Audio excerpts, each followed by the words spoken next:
coming out of the military and attending VA appointments is you just want your trauma to be recognized, right? Like, yeah, you went through that. Yeah. And the system is not recognizing that women are being traumatized widespread. So there's a woman I know who served in Iraq, had no military sexual trauma, but served in combat and fired weapons and saw people die. And so she has PTSD from that. So she'll go to the VA, and first they try to put her in male groups, so she's the only woman, so it doesn't work for her. And then they put her in all women's groups, but they're military sexual trauma focused, so they're not focusing on her combat-related PTSD. So even within, when they take a step up and like, okay, here's an all women's group, they may focus on only one thing. Right. It doesn't cover the width of women's experience, because it can be so broad. Do you think that there needs to be, like for every specific thing, like if you're homeless, you go here. If you suffer with PTSD, you go here. If you suffer with abuse, you go here. Then there needs to be specialties that is, let's say, divided within the VA, so they don't go specifically to the VA, but they will have places in the VA where they can go to, instead of, we're just coming to one big house and we're just put there, so you would be separated. I think that's a good idea in general. I mean, to add to what Jen said, what often happens in the military is when you're a woman, you get completely sidelined because you're a woman. So it doesn't matter what your job is, what your experience is, you're kind of just a woman, right? So as a veteran, if you've experienced combat PTSD, it doesn't help to be treated with women who experience military sexual trauma and therefore have PTSD. And it's an insult. I mean, it's an insult in civilian society. You're a woman, go talk to the other women, right? But there are soldiers, there are veterans who have similar experiences, male or female, and they need to be treated by specialists who deal with that particular condition. So I think if we, treat veterans more as patients rather than people with a gender or combat versus non-combat. I mean, you really have to kind of study what's going on in a veteran's experience and treat it accordingly. What about gynecologists? Are there gynecologists inside of the military for the female? Yes, but it depends on, if you're in a combat zone, we've heard different things about OBGYN care. Some people haven't been able to, the entire year that they've been deployed, haven't been able to access gynecological care. And then some people have, and we have a photo of a gyne clinic, that's what it actually said, so, in Afghanistan. So, I mean, that's part of the problem, too, is that it depends. Like, once again, that's the answer. It's like, well, it depends, which is the wrong answer, because it shouldn't depend. Chair doesn't like me. It shouldn't depend. That's an important thing. If you know women are in the military, you know that that's the kind of doctor that they'll need. Right. So it shouldn't depend. You should know if you're going to have women somewhere that there should be, a doctor that can, attend to that particular need.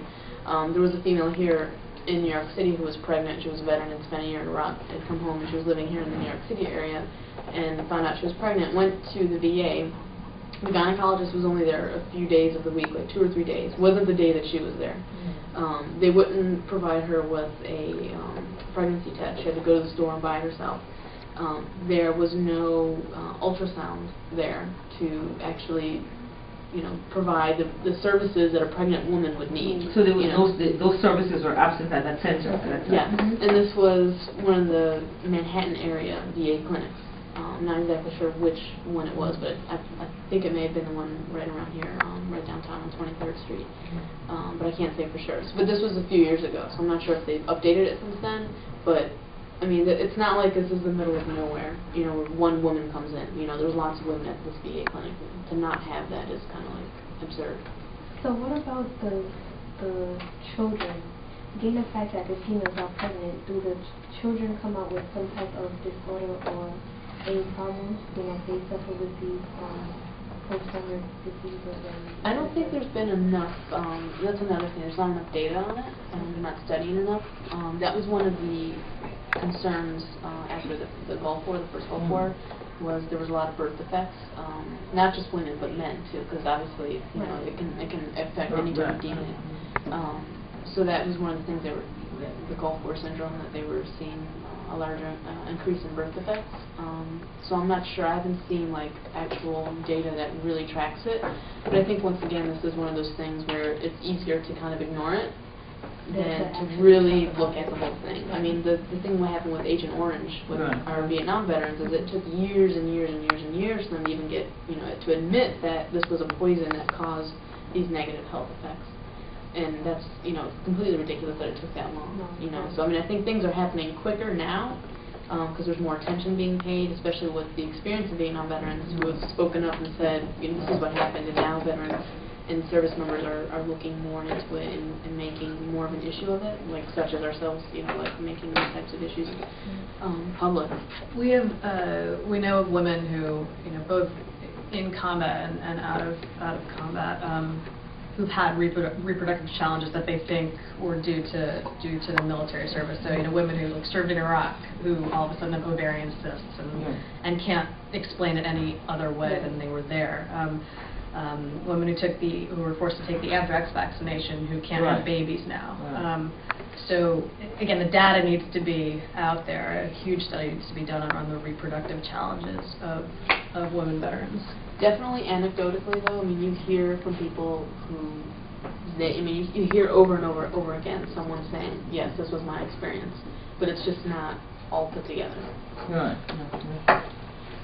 And if the government actually were to conduct a study and it showed that yes, in fact, women are being harmed in this way or that way, they would have to take responsibility and do something. And on top of it, these are people who are there for a year. Those are not the people who live in these places where these chemicals are being used, whether it be Agent Orange or depleted uranium or any other host of chemicals that can be used in warfare.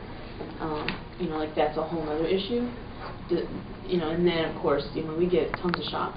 As soon as you enlist and you go through training or you go to officer. I mean, they just line you up and they're like pop, pop, pop, pop. To